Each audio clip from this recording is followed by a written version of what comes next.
Hi, my name is Gorma. Welcome to Just Be You in 2019. I'm here in Heston, West London with Amrit Ghatore. At the age of 4, he started karate. He's also a musician and he makes different music styles from a range of instruments. He also does acting and he's a model. So, yeah, welcome to the show. Thank you very much for having me. Yeah, likewise. It's a pleasure.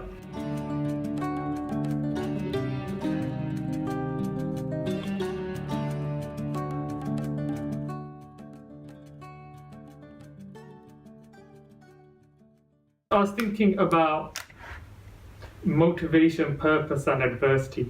It's quite random how I've displayed this here, but it's just the idea of pushing through things when challenges, barriers come. You know, I'm sure we've discussed examples. Yeah.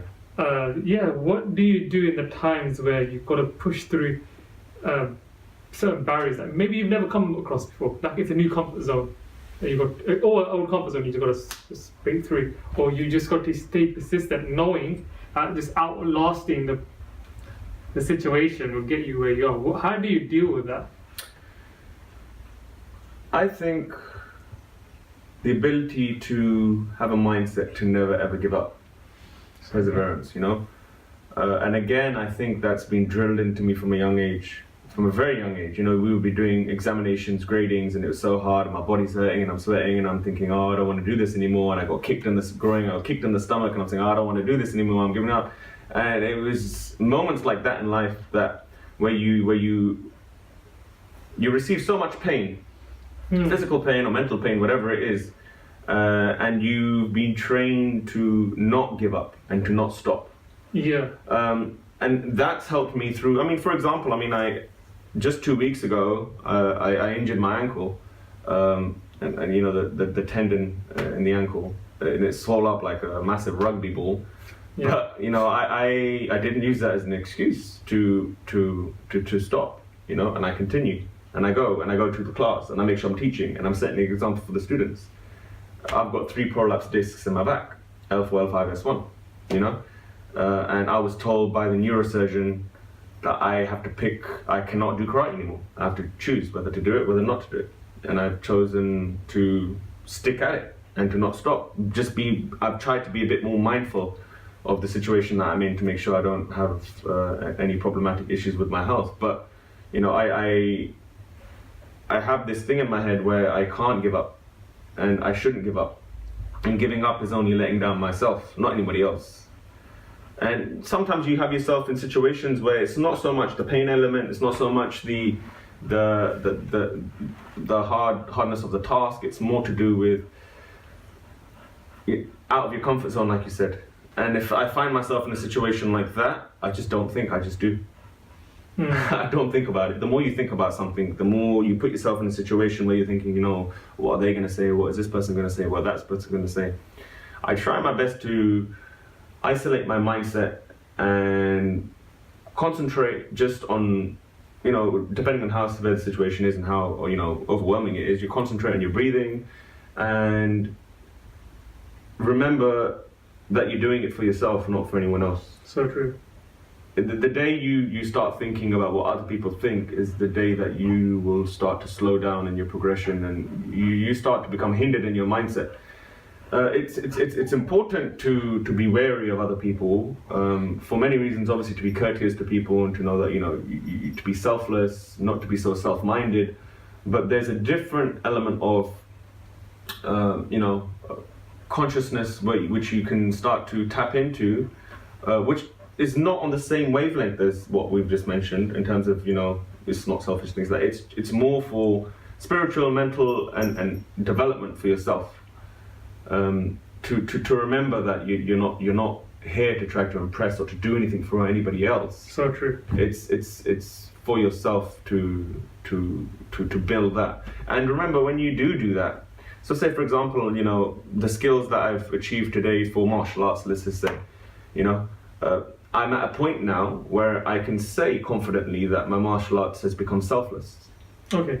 Yeah, because when you're confident in your ability and you know that, you know, you can maybe look after yourself and you look after others around you, you start to channel those skills into a selfless way of living and performing those skills. So therefore now I'm not just going out and saying I'm going to look after myself and my family. I'm saying, you know, I'm here to look after anyone else who can't look after themselves as well, and teach you how to look after yourself and look after yourself and your family.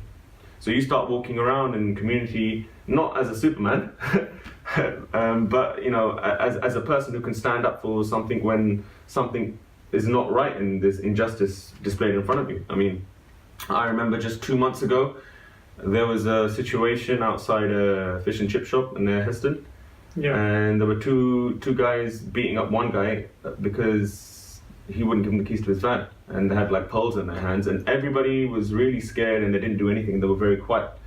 I didn't know about this until my student was coming into the class and she said, Sensei, someone's beating somebody up outside, can you help? And I just went straight outside and diffused the situation, and the police came and then stopped them, whatever, you know.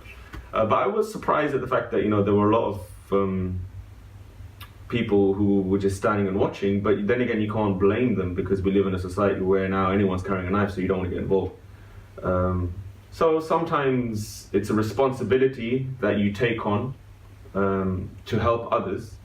And what I mean by it's selfless is, you know, you're there to help other people. So obviously I stopped that situation and sorted those people out.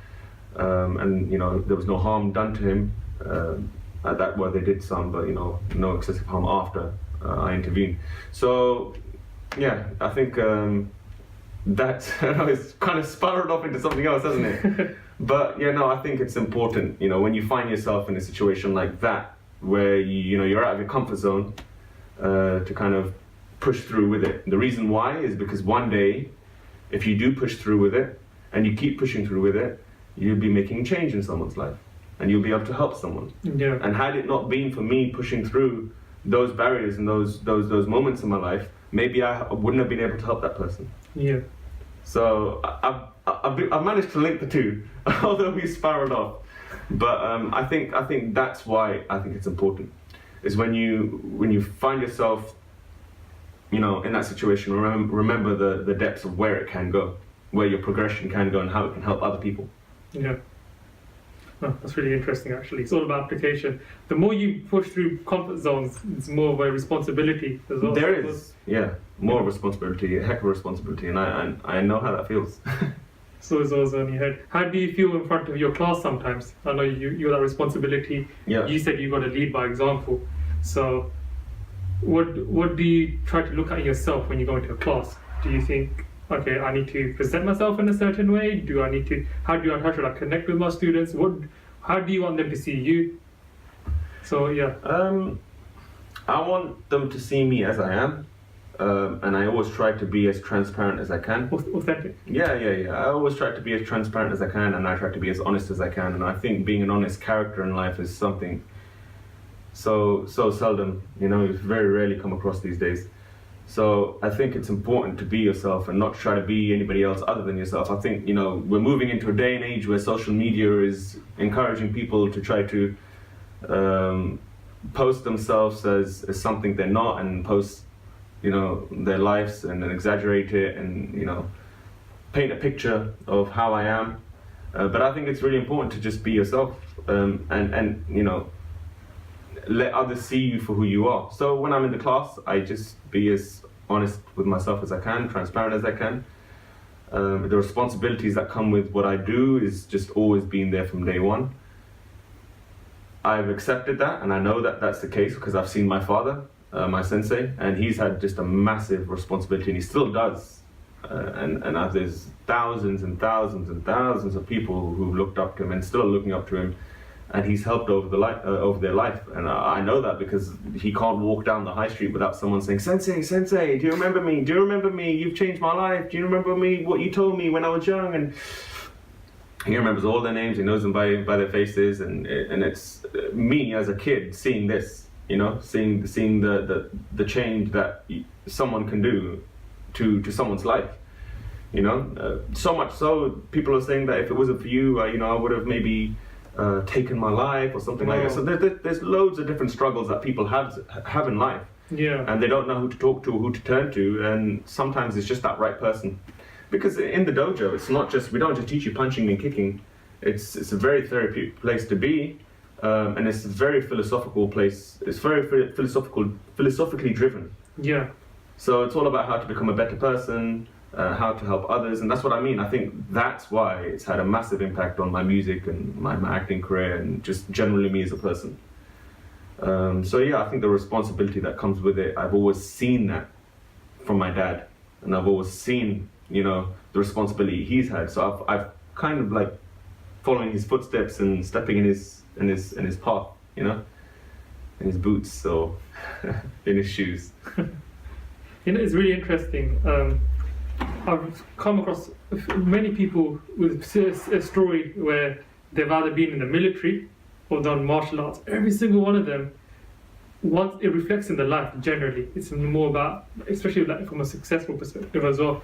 They say, normally this has been the base of my success because it's allowed me to become disciplined and allowed me to just be very integral with what I do in my life. Yeah. And that then brushes off into results. So that's what you said. I've heard There's a formula. There's a formula. There's a repeating pattern. Repeating pattern.